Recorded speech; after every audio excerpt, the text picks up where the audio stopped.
Good morning. This is Mark Soderberg with ADM Investor Services with your morning ag outlook for Tuesday, February the 13th. Prices overnight were mixed here, a little bit higher in the corn. Soybean prices have firmed up now, trading 1 to 2 better with limited range, barely over a nickel. We're up a little bit in the soybean oil, down a little bit in the soybean meal, so reversing yesterday's trade action. And we're lower here in the wheat, currently about 3 to 5 lower. Speculative traders yesterday were net sellers of a couple thousand contracts in the bean oil, pretty much flat in the wheat, while light buyers everywhere else.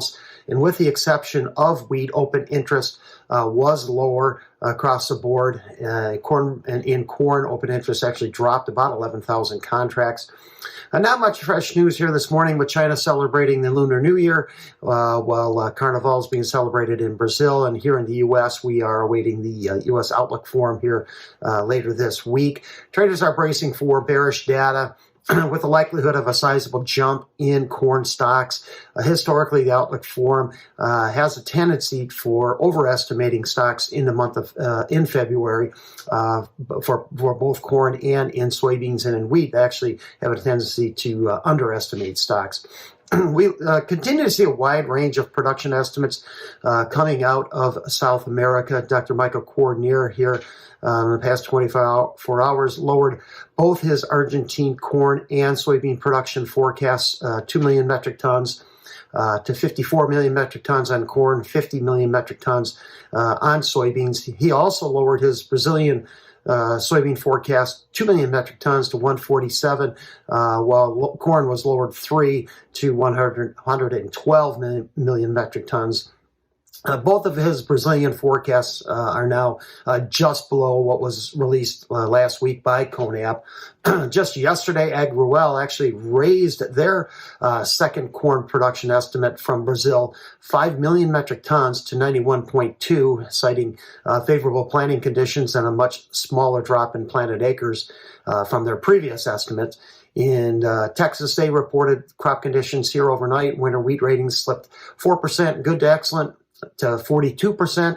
19% of the crop is headed, and that is just above its historical average of 9%. South American weather moving forward is mostly favorable. Southern growing regions of Brazil are expecting some timely rains later this week. Longer range forecasts for Argentina is showing a little bit less rain than what was suggested yesterday, but following the recent rain activity, I think its impact on production will be minimal. Heavy rains across the U.S. Southeast here, finally ending this week. There was some areas that did report some localized flooding. Jordan is tendering for 120,000 tons of wheat. Japan's also tendering for just over 115,000 tons of wheat. And in corn, seeing tenders, Algeria sticking up to 160,000 tons of South American feed grain corn, while Ukraine was the lowest offer at $192 a metric ton on a FOB basis for the Egyptian tender for 60,000 metric tons. So usage numbers coming up in the next few days. Ethanol tomorrow, export sales on Thursday. CONAB is also out with their crush numbers from last month on Thursday as well. And of course, the USDA Ag Outlook Forum later in the week.